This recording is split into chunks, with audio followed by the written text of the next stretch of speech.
Thank you very much, Tracy, and thank you so much to both you and Jacopo for organizing the conference, and to the speakers in general for the awesome talks we've been listening to. So yeah, as you said, this is a co-authored piece. Unfortunately, Adriana wasn't able to join today, but I'll present, well, on behalf of both of us. Now, our talk is focused on a philosophical problem. So I'll start there. Just 1 second, I think. Let me close my window. Sorry about that.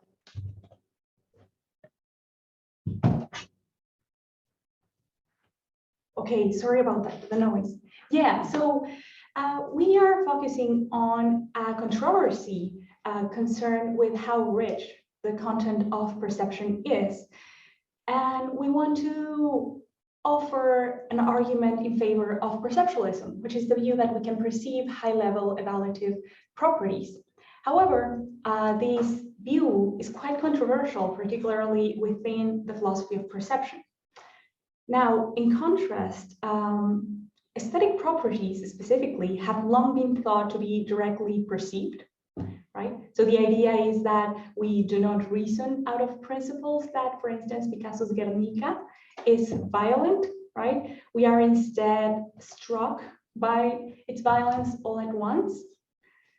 Nonetheless, aesthetic perceptualism, which is the view that aesthetic properties specifically are perceptible because they feature in our perceptual experience and in the content thereof, have been rarely, explicitly at least, argued for, right? So that's what I'm going to try to do today. This is what we try to do in this paper. Our aim is to offer an argument for aesthetic perceptualism.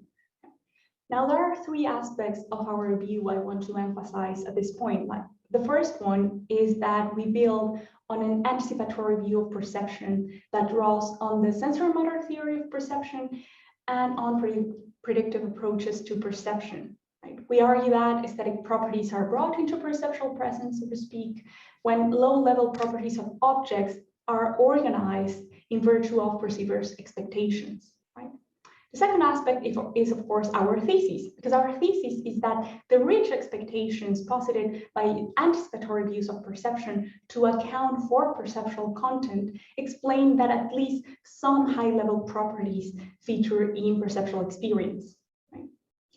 Now, the final point I want to emphasize is that for us, there is a difference between aesthetic and non-aesthetic cases, and they are distinguished by the role played by our imaginative capacities. Right? So the idea is that in aesthetic cases, sensory imaginings drive expectations available to structure perception, and these expectations might not normally pertain to objects. So they involve a certain departure from incoming stimuli. So what I'll do today is begin by presenting the challenge of aesthetic perceptualism. I'll then move on to aesthetic properties. In the third section, I'll present the anticipatory approach to perception. I'll move on to the contributions of imagination, and I'll close by examining how the view applies to the case of aesthetic properties. At the end, I'll just summarize some of the main points. Okay, so let's turn to the challenge for perceptualism, for aesthetic perceptualism. Okay, so as I said, perceptualism refers to the view that at least some high-level properties can feature in the contents of perceptual experience. Right? The view is concerned with properties that are not only, let's say, represented in some visual process, for instance, or in other sensory processes, but importantly, properties that are also associated with a certain phenomenology, right?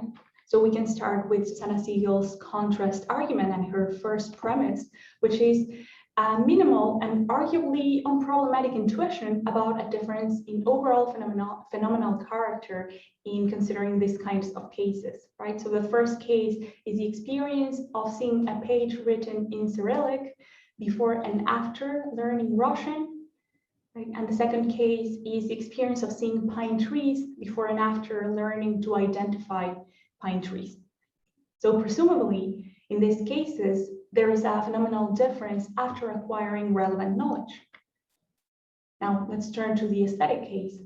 Consider the experience of seeing, in this case, Robert Motherwell's Elegies to the Spanish Republic, which are a series of paintings consisting of these black ovals and rectangles of different sizes.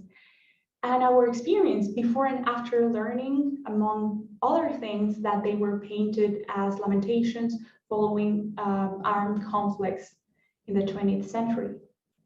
So as in the previous cases, we can accept that there is this overall phenomenal difference in our experience before and after learning facts about the painting's context, for instance. Now, Siegel's contrast premise will take a different force when it comes to aesthetic cases. Because in this case, after learning about the elegist's historical context and perhaps semantic content, there is a shift in the aesthetic properties that feature in our experience. So while at first the painting might seem severe, after learning these things, the painting might seem mournful. Now, in the aesthetic case, accounting for the overall difference in phenomenal character is at the center, is at the sideratum, at the center of any theory of aesthetic appreciation. Aesthetic perceptualism explains this phenomenal difference by arguing that aesthetic properties feature in perceptual experience directly. Okay, now of course, as mentioned before, this is controversial. Right? Given that aesthetic properties are high-level properties, we immediately run into problems, because aesthetic properties do not belong to the low-level features that are paradigmatically associated with sense modalities, such as shape and color for vision, for instance. So while we undoubtedly perceive a painting's low-level properties, such as its lines or colors, it becomes less clear that we can directly perceive for instance, its dynamism. So the challenge for aesthetic perceptualism is not only to show that aesthetic properties feature in perceptual experience, but more specifically to show that the events that give access to the phenomenology of these properties are on a par with those that give access to low-level properties. This is Rayland's formulation, which is very helpful. Okay, so let's now look at some features of aesthetic properties, because we think that they are very good candidates to feature in perceptual experience directly. And the reason for that is that, to begin with, aesthetic properties are gestalt-like or emergent properties that arise when low-level properties are perceived organized in specific ways. And yet they are irreducible to these low-level properties. They are directly perceived because they are brought into presence, so to speak, when low-level properties are perceived under certain configurations. The other important feature of aesthetic properties is that we can identify some kind of scaffolded structure, right? So the idea is this: consider predictive aesthetic properties such as beauty, which concern overall aesthetic merit, right? Well, these properties depend on substantive aesthetic properties such as, let's say, ebullience. Now, properties like ebullience in turn depend on low-level properties of objects. So the idea is that some substantive aesthetic properties such as ebullience or power would be another example, which might already include an evaluative component, depend on other baseline descriptive substantive properties like dynamism. And this, in turn, baseline descriptive aesthetic properties depend on low-level properties of objects like colors or shapes. This scaffolded structure makes salient an important feature of aesthetic properties. Baseline aesthetic properties are not primarily aesthetic terms, but terms that have primarily non-aesthetic uses. Right? So aesthetic properties are peculiar because although they are properties defined in relation to a specific evaluative realm, they have non-aesthetic counterparts. Aesthetic properties stand also in continuity with these non-aesthetic counterparts in that they are causally related to them. So the idea is that perceiving aesthetic properties is causally related to perceiving non-aesthetic properties in the following sense. We perceive, for instance, the aesthetic dynamism of a painting because we perceive the non-aesthetic dynamism of everyday objects like moving cars. Now, the key then to how aesthetic properties are perceived lies in how low-level features or properties are perceived organized in certain ways. Because they are causally related to their non-aesthetic counterparts, an argument for aesthetic perceptualism takes off from an argument for how non-aesthetic high-level properties feature in perceptual experience. Okay, so let me move on to the anticipatory account of perception we are following. Now, given the characteristics I just mentioned, we think that this kind of account can explain how high-level properties feature and aesthetic high-level properties feature in perceptual experience. Now, more specifically, we defend a view that is a version of the sensorimotor theory of perception that draws on predictive processing. So let me begin with the sensorimotor theory of perception.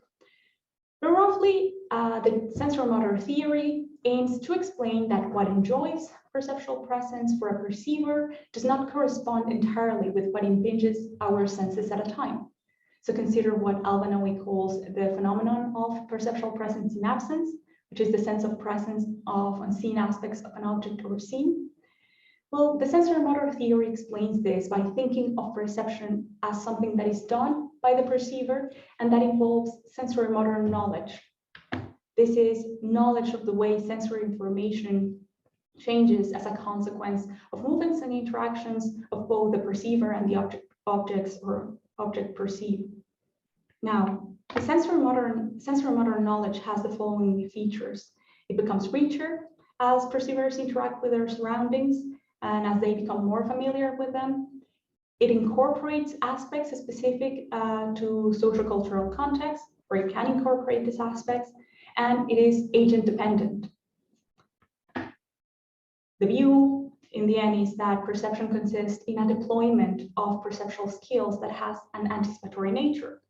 The sense of presence of unseen features of an object, for instance, the back of a bottle of water, is due to these features being virtually available, right? They are perceptually present because they can be accessed by the perceiver. Now, a feature that is really important for us is that in order to surpass the underdetermination problem in perception, right, that what is given in perception always goes beyond what is given to our senses, the theory postulates that perceptual experience features rich content, right? More specifically, it postulates that perceptual experience features something akin to affordances. So to see why, let's consider Noe's specific dual content view. According to Noe, perceptual experience features appearance or P properties, right? These are properties that correspond to proximal stimuli, that change continuously and depend on the specific location, angle, and time of the perceptual episode. And in addition to this, it also features intrinsic properties. Now, the idea is that intrinsic properties feature in perceptual experience in virtue of P properties. So that perceptual experience has, the content it has, is underwritten by perceiver sensorimotor knowledge.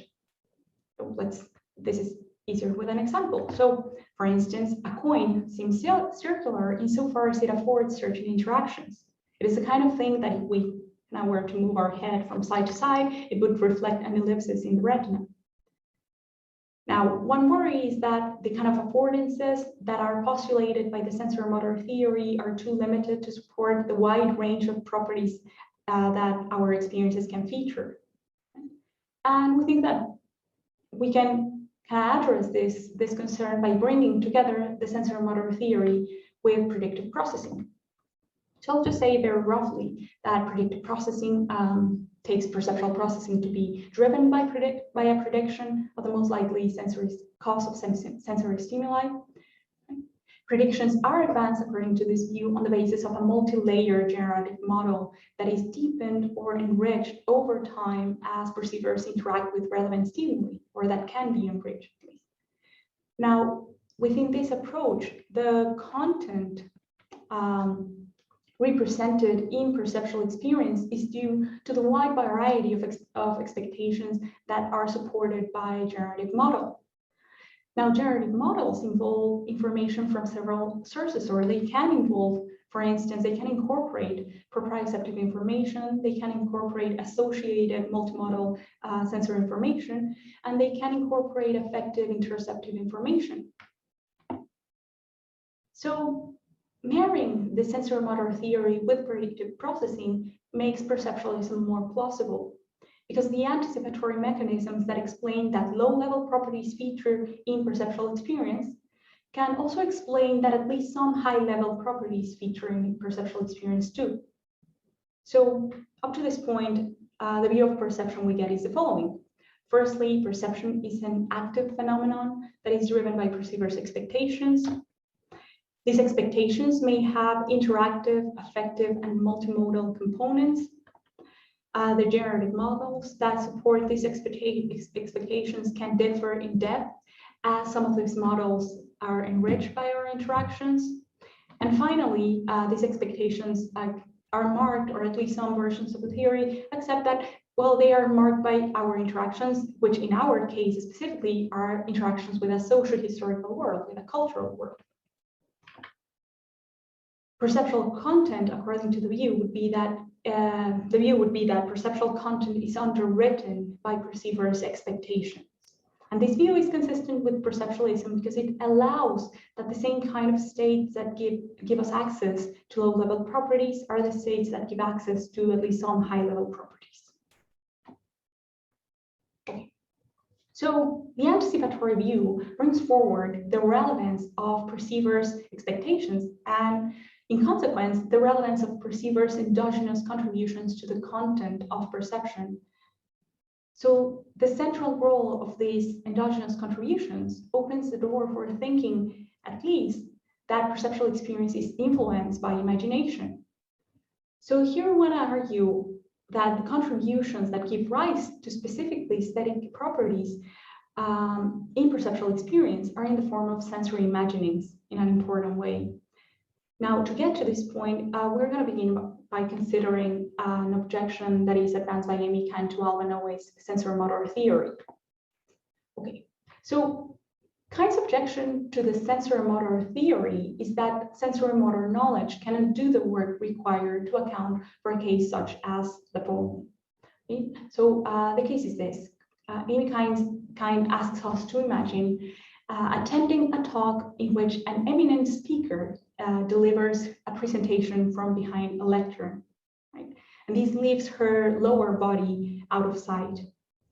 Now, at a point during her presentation, the speaker steps out of the lectern, and she reveals that in contrast to her she puts it as a conservatively tailored blue jacket, she's wearing this very bright orange high-top sneakers.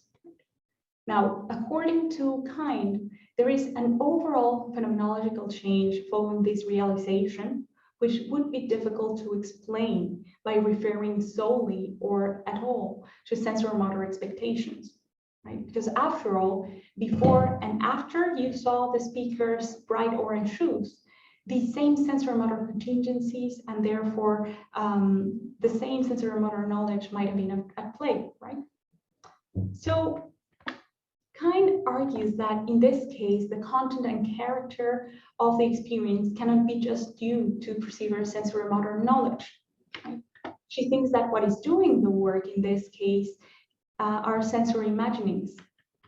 So the idea is that the presenter's sneakers, for instance, continue to enjoy a sense of presence even when they are out of view, because they are brought to presence imaginatively, right? They are brought in by what she calls phenomenological presence. And she says that in these cases, we can see that working in tandem with our perceptual capacities, our imaginative capacities contribute to our perceptual experience by making unseen features of objects seem present. We actually agree with Kahn, right? We think she's kind of partly right. Expectations in the shape of sensorimotor contingencies sometimes seem insufficient and even inadequate in some cases to account for the richness of perceptual experience. But we think that sensorimotor expectations and sensory imaginings are mechanisms working together. So consider that according to the sensori-motor view of perception, sensori-motor expectations are characterized by what they call bodiliness. And by this, they mean that they are characterized by their connection to current sensory stimuli. So not all sensory-motor expectations are relevant in explaining the richness of any given perceptual experience, but rather only those that are immediately connected to current sensory stimuli, and that they also are that they are brought, and that can also be continuously modified as the agent interacts with the environment.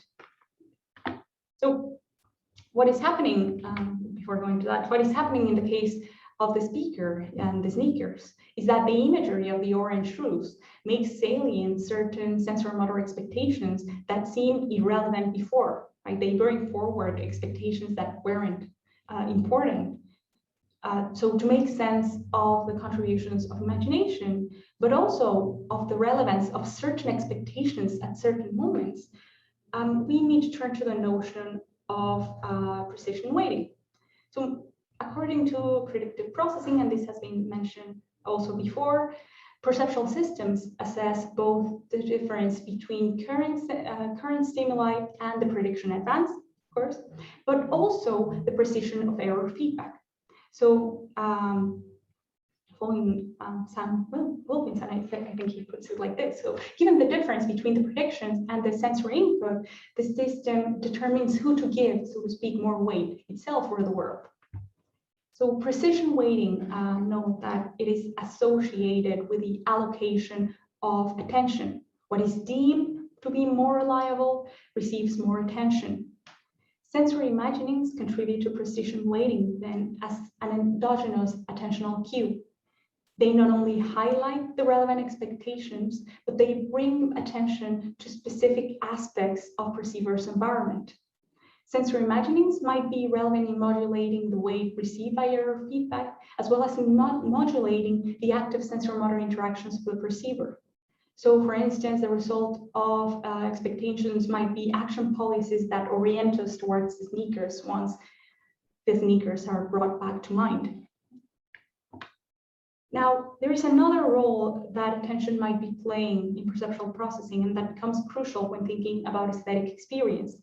And this is the role of stimuli that is effectively salient. This is stimuli that, according to Ransom and colleagues, captures the attention or guides behavior. So consider, to begin with, that object identification is often accompanied and supported by affective responses. And so interoceptive affective predictions are often prompted by certain sensory stimuli. And Neil Seth has also proposed that the counterfactual models that support perceptual processing are associated not only with active sensory-motor predictions, but with interoceptive control. So imaginative contributions might be associated with the deployment of affective predictions or expectations. And in aesthetic experience, affective expectations might play a more robust role, modulating precision weighting in a way such that sensor-motor routines that reinforce certain affective feel are pursued. Of course, one question that arises at this point is whether just because it is an endogenous contribution, it counts as imagination. And we believe there is at least one reason to think it is. The deployment of the sensor-motor routines, although still tied to current sensory stimuli, is driven not so much by what is there, but by what the perceiver can creatively do with it. And by this, we mean that perceptual experience is infused with imagination, not simply because, of course, there are endogenous contributions, and these contributions have an ampliative effect on the phenomenal character of perceptual experience, but because this ampliative effect involves a certain departure from current stimuli when compared to everyday perceptual experience. So in aesthetic cases, sensory imaginings play a more prominent role in precision weighting in making salient certain expectations that weren't in background before or that don't normally pertain to the object. 2, in directing attention to certain aspects of the object. And 3, in deploying affective predictions. So in these cases, our idea is that sensory imaginings perhaps direct the expectations of the perceiver, although the processing ultimately cascades down to a perceptual interaction. So it cascades down to direct perceivers' perceptual engagement with the object, or with the object of perception. Now, imagination opens in this way the door for low-level properties to afford richer interactions, which can structure properties of objects in different ways. Okay, so these anticipatory views of perception leave us with a view according to which low and high-level properties come to feature in the content of perceptual experience by means of perceivers' expectations. In some cases, however, our imaginative capacities contribute to the content of perceptual experience by bringing to the background expectations that will, in turn, structure perceptual interactions. So let me just say briefly how this helps explain how aesthetic properties specifically feature in perceptual experience. Right? So just recall that aesthetic properties emerge when low-level properties of objects are perceived organized in certain ways, and that they have a scaffolded structure and non-aesthetic counterparts. Okay. So perceivers' expectations provide an organization under which low-level properties are perceived, bringing aesthetic properties into perceptual experience, perceptual presence. Sorry. In aesthetic perception, imagination activates perhaps cascades of expectations that wouldn't have been available in non-aesthetic interactions with objects. So, for example, a mountain's lines and colors are perceived organized under expectations that follow perhaps certain imagined movement. Right? So its sharp lines might look plunging, and in consequence, they might look fluid. As allowed by the predictive take on the sensor-motor theory of perception, low-level properties are organized not only by sensor-motor expectations, but by expectations about objects' interactions, other sense modalities, and proprioceptive and interoceptive information. So, for example, from expectations concerning a slow and rhythmic movement, predictions concerning perhaps slow and focused perceptual exploration follow. Now, something to note for us is that in aesthetic perception, possible interactions that aren't performed take more relevance. Right? So certain features of objects are associated with to sensory imaginings that relate to the ways we could interact with the object. We don't always. And in this way, they activate the relevant expectations. Now, aesthetic perception might also involve more complex expectations related to subjects' relation to to their specific social-cultural environment. This is something we think the anticipatory view of perception acknowledges, that the subject is immersed in a social-cultural context, and that expectations structuring perception are marked by our cultural and affective life, including expectations specifically related to art practices and categories, for instance.